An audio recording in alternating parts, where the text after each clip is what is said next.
Today is the first Sunday of Advent. We begin a new liturgical year today. The Gospel of Luke will be our primary focus throughout this year.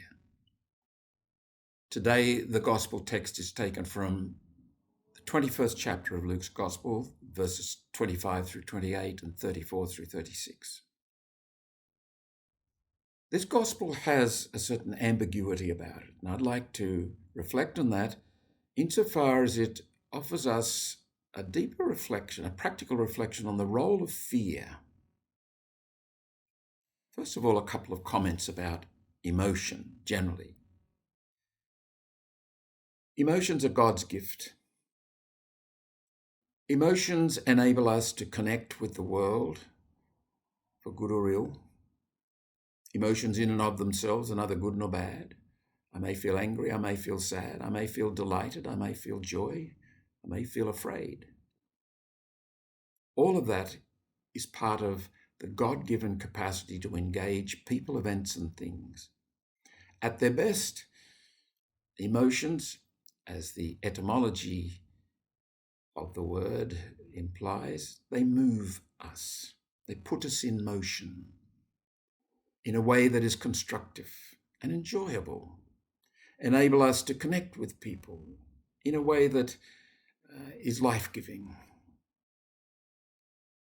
We all are aware, however, that emotions can move us in the opposite direction, in a way that's destructive, in a way that puts obstacles between us and the people, events, and things of our world. Fear is an emotion. Fear can be a great gift to us. For example, it may stand between us and doing something quite stupid or dangerous. However, fear can also stand between us and what is constructive and life-giving. It can stand, tragically, between us and the Evangelii Gaudium, the joy of the gospel.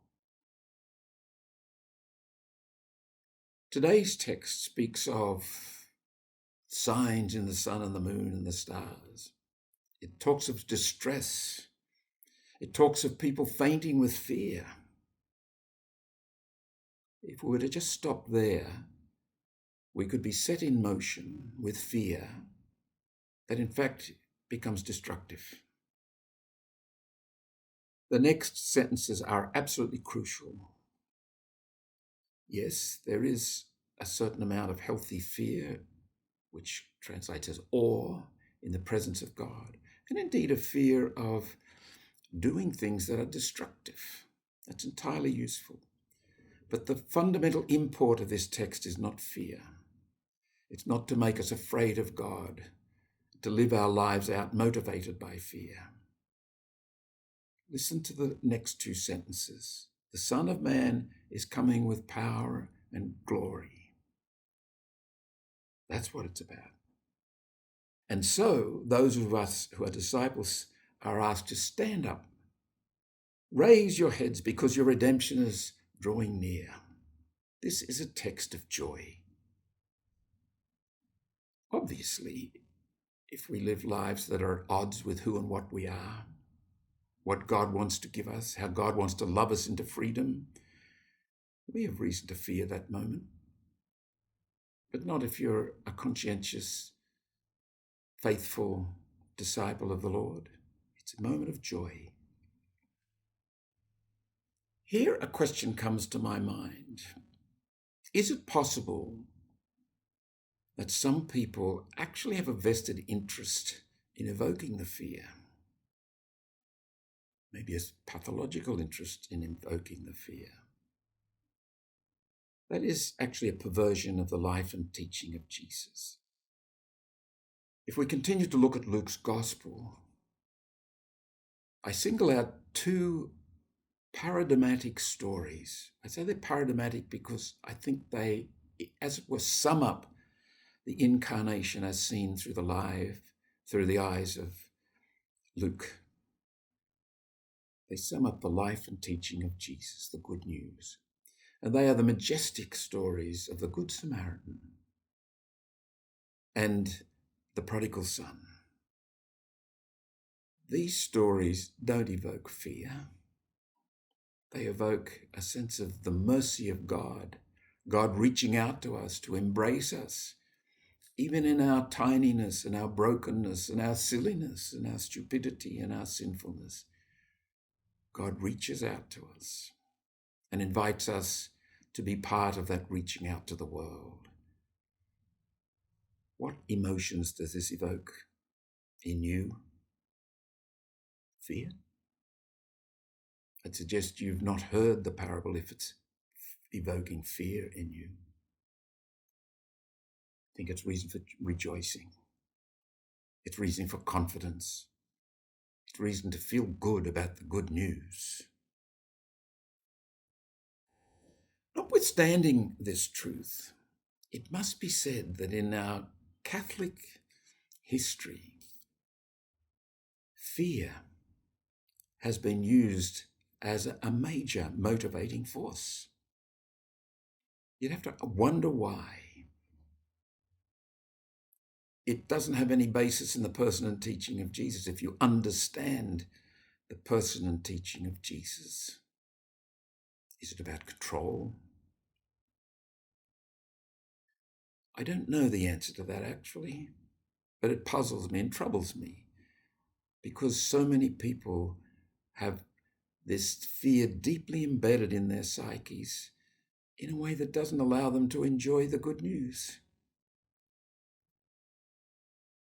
I think one of the culprits here is the reward and punishment mentality. Now, we may be talking chicken and egg here, I'm not sure, but let me suggest to you that if you think along the lines of reward and punishment, that is, you reduce Jesus to a moral teacher. He's about telling you how to behave.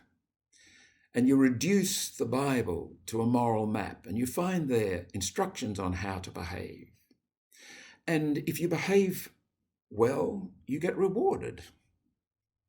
On the other hand, if you behave badly, you get punished. I think once you go down that path, inevitably, you become very, very vulnerable to fear. In fact, I think it's inevitable that fear will become your major motivation. Fear or arrogance, or both. Pope Francis reminds us in his encyclical Evangelii Gaudium, the joy of the gospel, of a fundamentally different way of approaching the Christian life, the person and teaching of Jesus, the good news. I conclude by referring to number 12 of Evangelii Gaudium.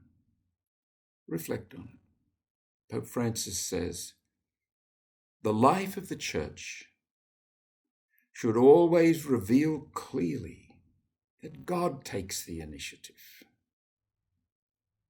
that he has loved us first. That's the initiative. God reaches out in love. God's desire is to love us into freedom, not to impose a moral regimen on us, fear and punishment at the end of it. He has loved us first. 1 John 4:19. And that he alone gives the growth. 1 Corinthians 3:7. This conviction, Pope Francis says, enables us to maintain a spirit of joy in the world and in the midst of a task so demanding and challenging that it engages our entire life. God asks everything of us, yet at the same time, he offers everything to us.